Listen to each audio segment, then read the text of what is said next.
Buenos días, ¿cómo están? También les doy una bienvenida a todos los que nos están escuchando y viendo desde sus casas en la transmisión. Pueden tomar asiento. Eh, Como bien lo dijo el presidente Luis, este va a ser un pasaje corto y nos va a permitir tal vez explorarlo un poco más a fondo. Y para esto quiero hacerles una pregunta. ¿Alguna vez han sentido que después de estar toda una vida intentando ser buenos cristianos, por ahí que un pensamiento o un silencio, o un pecado antiguo podría hacer que se nos arrebate toda oportunidad de salvación? ¿Alguna vez se les ha pasado por la mente eso? Que tal vez después de toda una vida algo, uy, ya por esto ya no puedo ser salvo.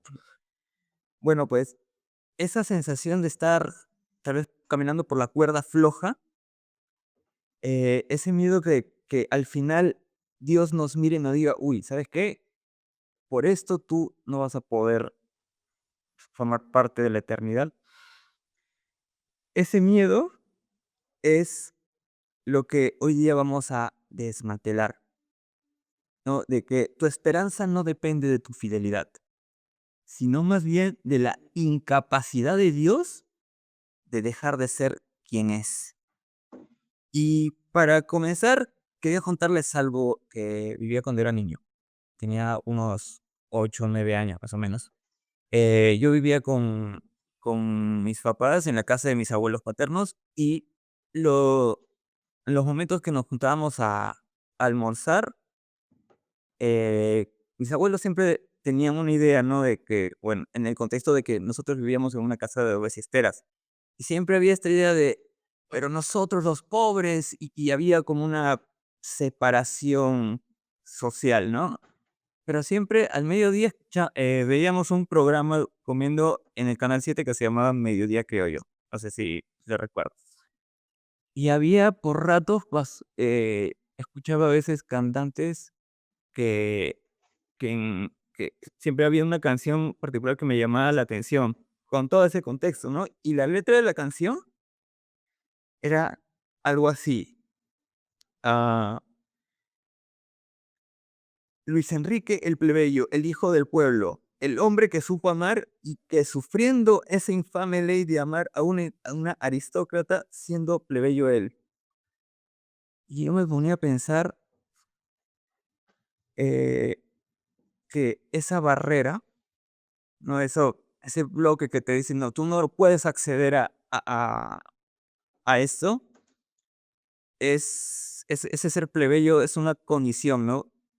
Que de un amor imposible. Y a veces podemos sentirnos así en la vida cristiana, ¿no? Que por ciertas cosas que puedan pasarnos, no nos sentimos dignos de. O sea, probablemente todos nos hemos sentido así una vez. Yo muchas veces me he tenido que sentir así. ¿Por qué? Porque en esta canción de Felipe Pingo Alba, Luis Enrique amaba a alguien que estaba por encima de su condición social, ¿no? Eh, y a veces también en la comunidad y también en donde nos están escuchando en sus casas, podemos sentirnos así como Luis Enrique, que mirar a Dios como una, si fuera una aristocracia divina, ¿no? Como si fuéramos una suerte de plebeyos espirituales, ¿no? Eh, que nos falta algún tipo de linaje, aunque por nuestras condiciones o por nuestras ideas no podemos ser parte de. Es como si nos generáramos una idea de que Dios es demasiado fiel para alguien como yo, que soy muy infiel.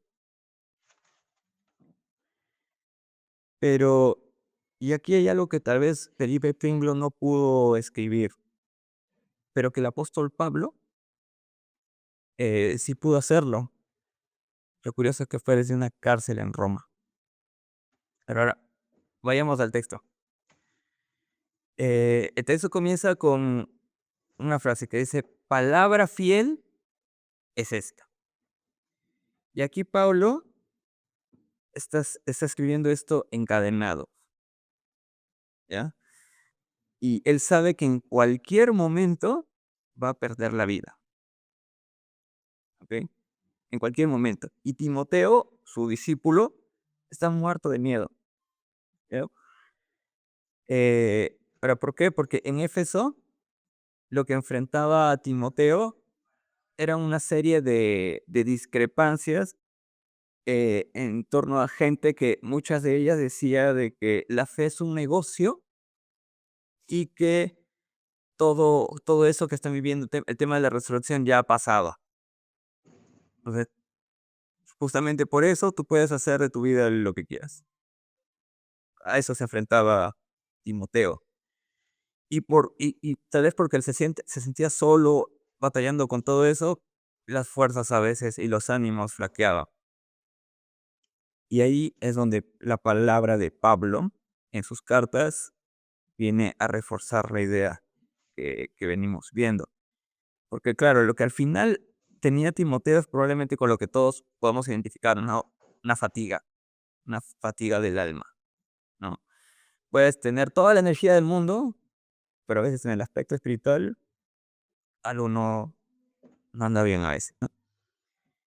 Y vamos a ser sinceros, a veces con el pasar de los años y no se cansa de luchar, primero tal vez con el mismo carácter, ¿no? No sé, todos tenemos algo ahí que, que nos complica un poco en nuestras relaciones interpersonales. Y uno intenta y es imposible, ¿no? Se te escapa siempre tal vez alguna frase, algún gesto y te sientes mal porque sabes que has cometido un error. Eh, También a veces te puedes cansar por la misma dinámica de la iglesia, ¿no? No existe iglesia perfecta. Y pues a veces muchos pasan decepciones. Algún hermano que dijo alguna palabra, alguna actitud que se ha visto o que por ahí que nos parece incorrecta, no lo sé. Y esas cosas también van mitigando y van chocando también tus ánimos, ¿no? De hecho, muchas veces, mucha gente se aleja de la comunidad por esas cosas, ¿no? Porque, ¿para qué ir a un lugar donde tal vez hay tantos problemas, ¿no? Porque te agotas, somos humanos, nos agotamos, nos cansamos.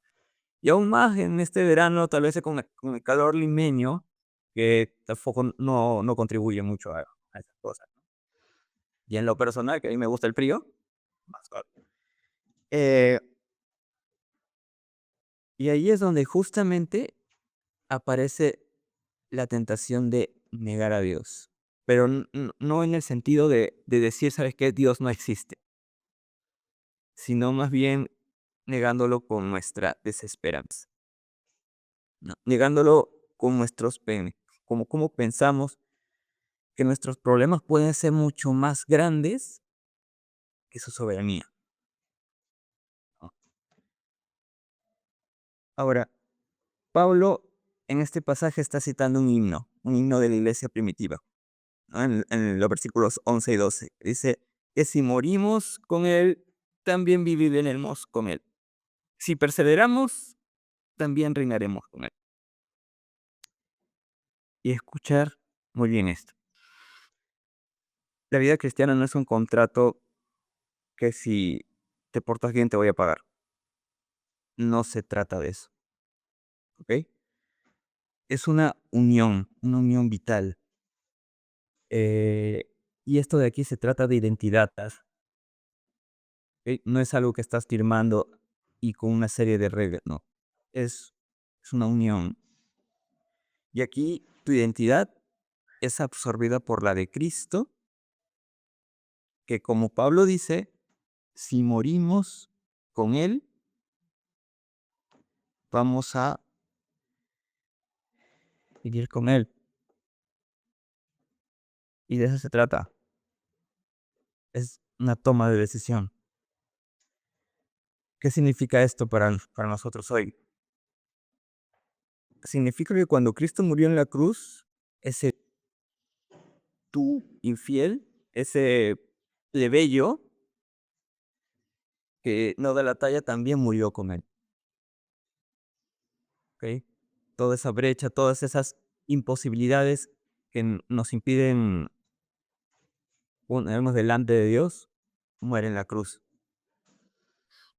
Si tú has puesto tu fe en Jesús, tu pasado ya no tiene voz.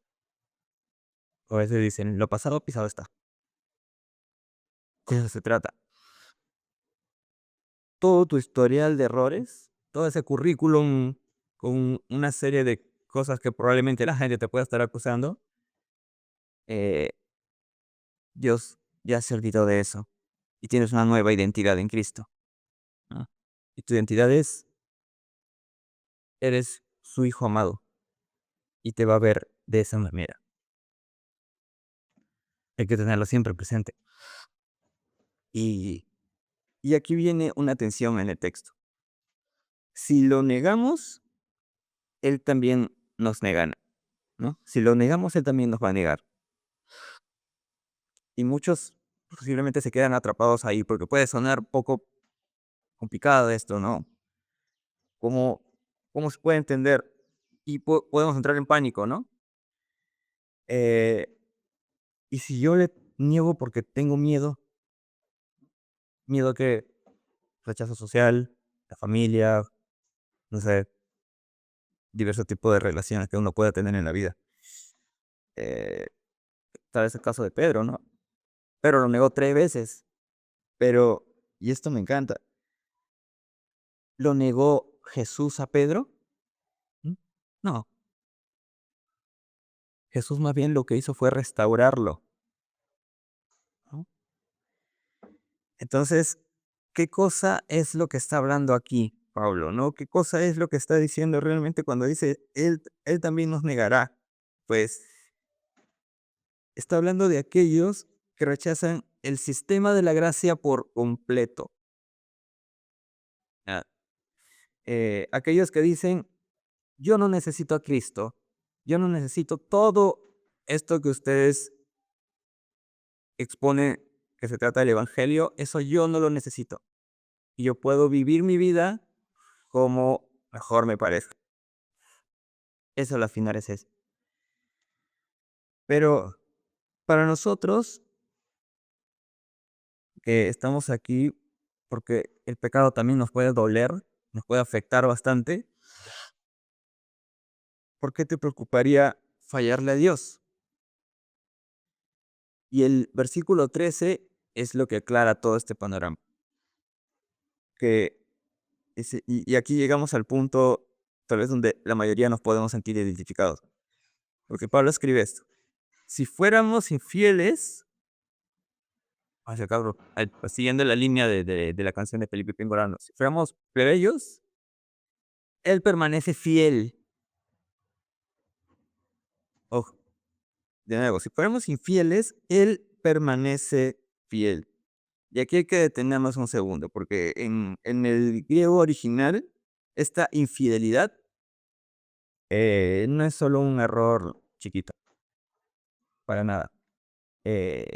Aquí lo que se describe es quien ha fallado en constancia, el que ha estado tal vez batallando con ciertas cosas durante algún periodo de tiempo, alguien cuya fe está vacilando bajo las presiones de la vida, trabajo, familia, no sé, relación con la pareja,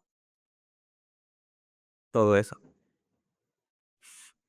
Y escucha esto, la fidelidad no siempre va a ser un escándalo público. No se trata solamente de lo que podamos ver o lo podamos oír por las redes sociales o tal vez por un chisme. A veces la infidelidad del corazón es aquella que ha dejado de esperar en Dios. Y esas cosas probablemente no las notemos, porque a veces en los silencios es donde habitan esas infidelidades.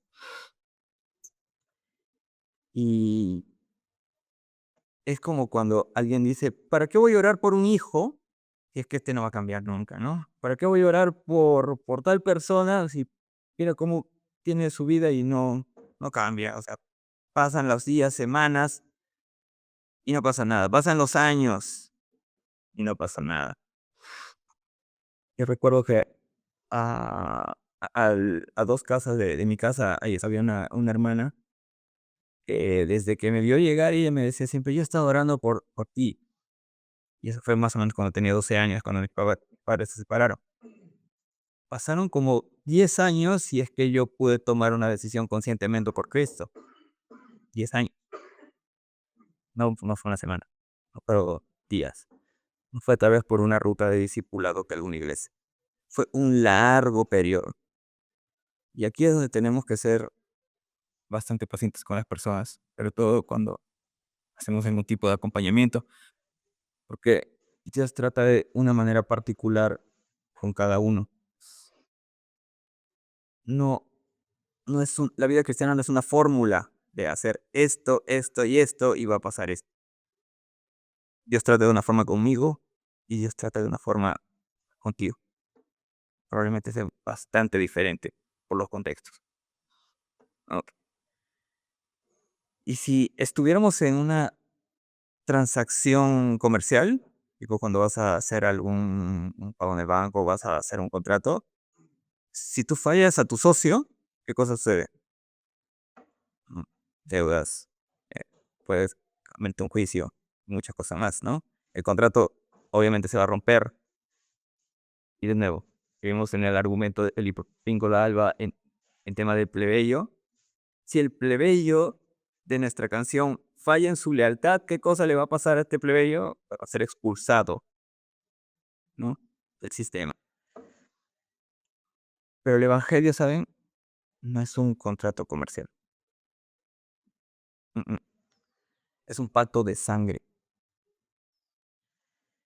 y está basado en el carácter del emisor y no en el desempeño del receptor. De nuevo, el evangelio es un pacto de sangre basado en el carácter del emisor y no en el desempeño del receptor. Ojo. Y probablemente esa es la frase que pueda sacudir un poco los cimientos de muchos. ¿Por qué pasa esto? ¿Por qué, por qué el evangelio se muestra así? Porque Dios no puede negarse a sí mismo. ¿Ok? ¿Y qué cosa significa eso que no puede negarse? Significa que la fidelidad de Jesús no es un sentimiento caprichoso que depende si te portaste bien o no te portaste bien. No va por ahí. Su fidelidad es un tema de identidad, de naturaleza. Es parte de su ADN. Para que Jesús deje de ser fiel contigo, conmigo, ¿sabes lo que tiene que pasar? Pues básicamente tiene que dejar de ser Dios. Eso es lo que tiene que pasar. Y tendría que contradecir su propia naturaleza santa y amorosa. Para que Dios deje de ser infiel, primero tiene que dejar de ser Dios y tiene que contradecir su propia naturaleza. Tiene, es como cuando tú dices, y probablemente sea muy natural, no voy a llegar a tal hora a algún lugar y llegar 2 horas después. Ya, Dios no puede hacer eso. Su naturaleza se lo impide. Eh, y vamos a ver un poco la lógica de Pablo, para entenderlo, ¿no? Tú estás unido a Él por la fe. ¿Ya? Eres parte de su cuerpo. Él prometió salvarte y Él juró por sí mismo. ¿Ya? ¿Y cuál es el conflicto aquí? Que si te abandonaren en tu momento de mayor debilidad o tal vez de mayor infidelidad, en el momento que más te sientes como un plebeyo, Él te estaría diciendo que su sacrificio en la cruz no fue suficiente. ¿Ok? Y sabemos perfectamente que eso es imposible. ¿Ya? Probablemente podamos sentirnos solos o aislados en esos momentos complicados, ¿no?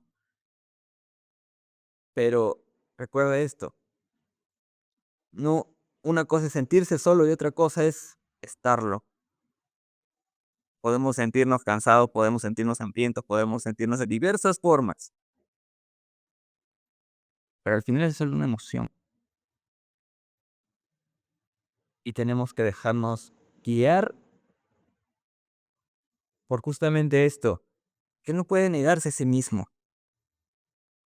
Y eso no se trata de las cosas que tú hagas, cualquier cosa que tú hagas, se basa en su naturaleza, en su identidad, ya que Jesucristo es el mismo ayer y hoy por los siglos, ¿no? Él es el amén de todas las promesas de Dios.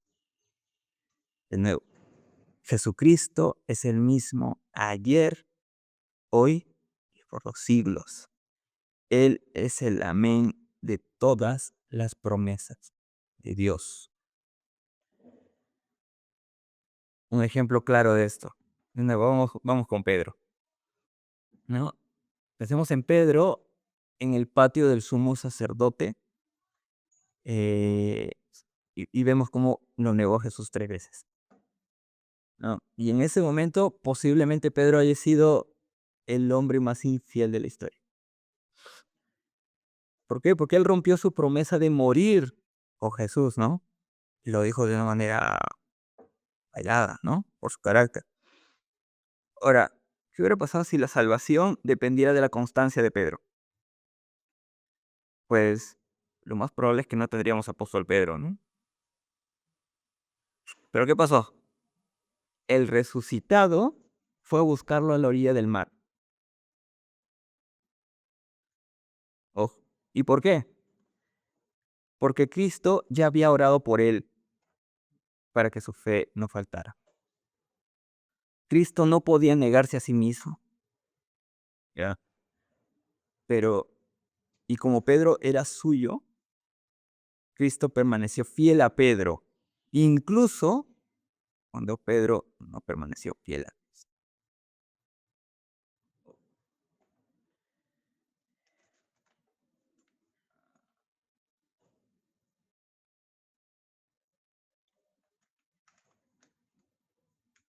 Aquí, seguramente, y también en sus casas, hay mucha gente que ha recorrido un largo tramo en la vida, que ha sufrido tal vez del calor del día y ha soportado varios golpes.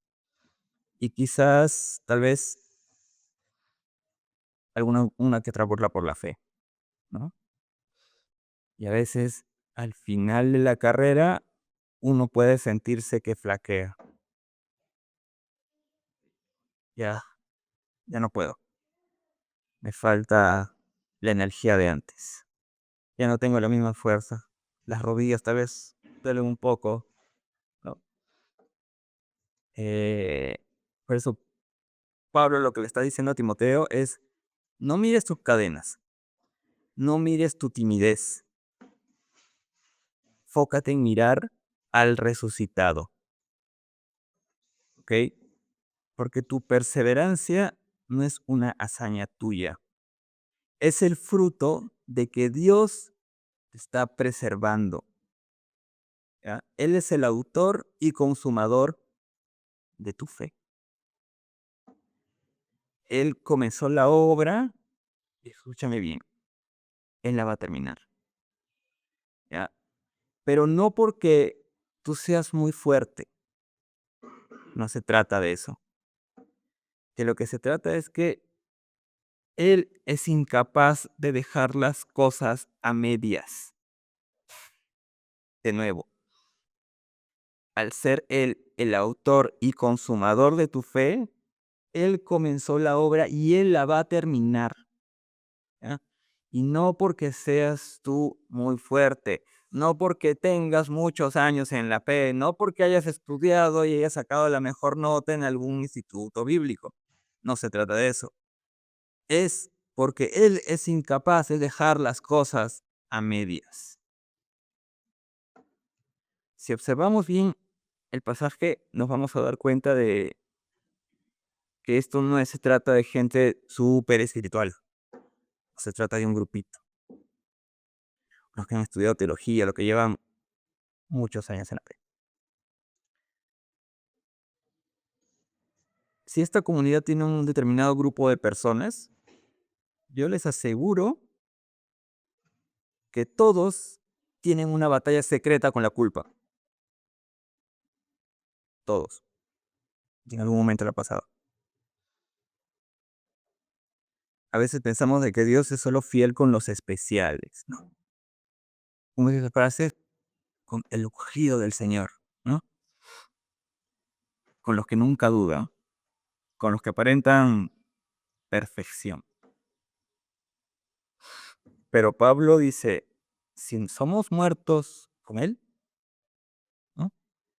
Y esto es justamente para el que se siente muerto en sus delitos, para el que se siente que sus fuerzas se han agotado. Porque la táctica de Dios no se trata de darte más fuerzas para que tú seas fiel, ojo, sino de recordarte que su fidelidad es tu combustible. De nuevo, la táctica de Dios no se trata de darte más fuerzas para que tú seas fiel, sino de recordarte que su fidelidad es tu combustible. Así que lo que tenemos que hacer es enfocarnos en lo importante de la promesa divina. Dios prometió salvar a su pueblo, ¿no? Y Él no puede permitirse el lujo de fallar, porque su reputación, es decir, su gloria, está en juego. Y tú no eres un cliente de Dios, eres su hijo.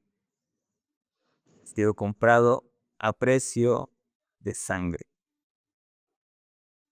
Lo repito, para que quede claro. Tú no eres un cliente de Dios. Tú eres su hijo que ha sido comprado a precio de sangre. ¿Ok? Amigos, hermanos, yo sé que muchos aquí han caminado décadas juntos. Y han visto hermanos llegar y también ha visto hermanos partir. También ha habido a otros que han visto enfriarse. Pero aquí el texto dice, si perseveramos, también reinaremos. Y la perseverancia no es un deporte individual. No es Dios y yo y lo demás, no importa. No, seámoslo como una carrera en postas, ¿ya? Que cuando tú flaqueas, la fidelidad de Cristo se manifiesta a través del hermano que te sostiene el brazo, ¿ya? Y no se trata de no caer, porque obviamente todos vamos a caer, todos vamos a tropezar, ¿ya? Se trata de a quién miras cuando estás en el suelo. O al revés, estamos mirando y ayudando al que está en el suelo. Es una tarea en comunidad, un grupo de personas que se ayudan, que oran unos por otros, que ríen juntos, que lloran juntos. En la canción El plebeyo, este se quejaba por la injusticia al decir, el amor siendo humano tiene algo de divino. Amar no es un delito porque hasta Dios amó, ¿no? Pero ¿saben qué? En el reino de Dios, la justicia fue satisfecha en la cruz para el plebeyo. O sea, tú y para que nosotros estuviéramos sentados en la mesa del rey. Y esa es la verdadera revolución. ¿No? Yo quiero que hagamos algo todos aquí. Quiero que todos miren sus manos. Miren sus manos, las dos, las dos. Miren sus manos, ¿ok? Esas manos que han trabajado, ¿no? Las manos que para algunos tienen heridas, probablemente tenga raspones, que tenga callos, ¿no? Esas manos que han servido, pero que también han fallado, ¿no? Que han sido tal vez manos infieles en algún momento. Y si es que tal vez te sientes lejos y sientes la vergüenza de tus caídas, incluso a una cierta edad, y eso te impide mirar a Dios a la cara, recuerda el versículo 3 y lo vamos a repetir una última vez. Él permanece fiel. ¿Ok? De nuevo, Él permanece fiel. Él no te mira a través de tus fracasos. Él no te mira por tu historial, por tu currículum. Él te va a mirar a través de las heridas de su Hijo. Su fidelidad es la roca que no se mueve. Aunque tal vez la marea de tus sentimientos esté muy movida con altas y bajas, no confíes en tu fe. Confía en el objeto de tu fe. ¿Ya? No confíes en tu capacidad de sostener su mano, sino más bien confía en que su mano te tiene sujeto, ¿ya? Porque Él tiene más fuerza que tú, ¿ok? Hoy les pido una cosa, y probablemente para muchos tengan esta tradición, esta costumbre de inicios de año, hacer una lista de cosas que vamos a cumplir, ¿no? Y probablemente no la vayamos a cumplir. Algo va a pasar en algún momento y ya fue, ¿no? No les pido que prometan ser perfectos, porque ambos sabemos que no podemos cumplir eso. Hoy lo que les pido es que podamos rendirnos a la fidelidad de aquel que sí es perfecto.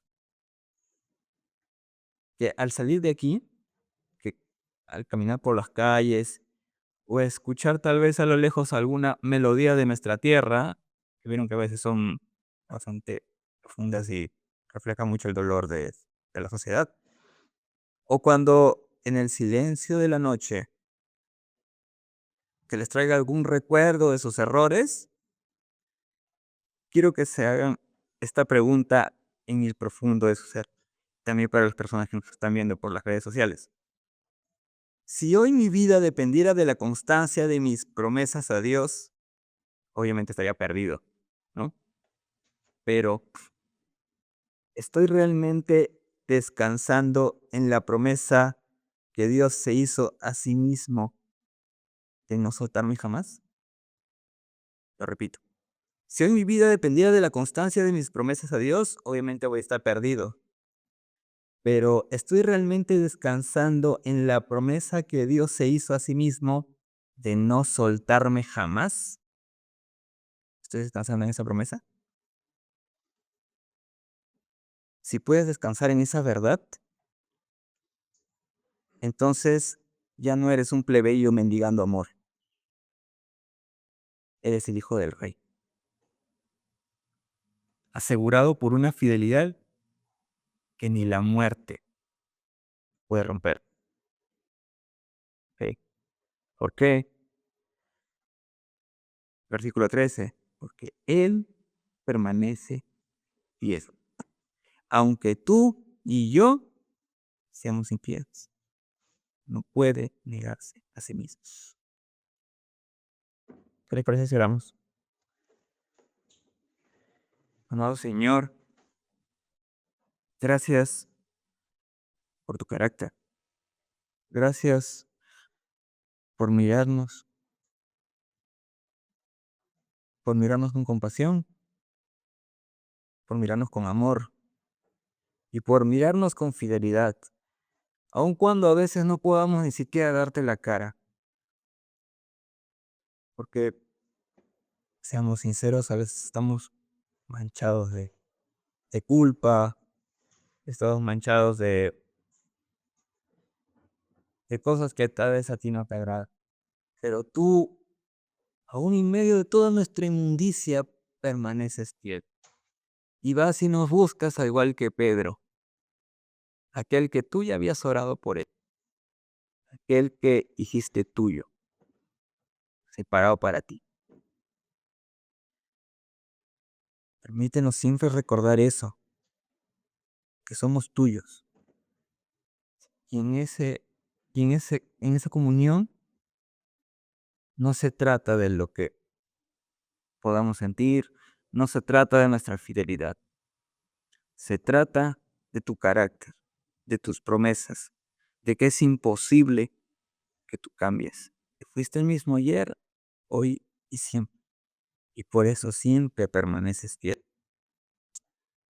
Gracias porque aun cuando nos podamos sentir plebeyos por lo que diga la sociedad o porque nos pueda decir alguien en casa o por lo que pueda decir el espejo cuando nos miramos,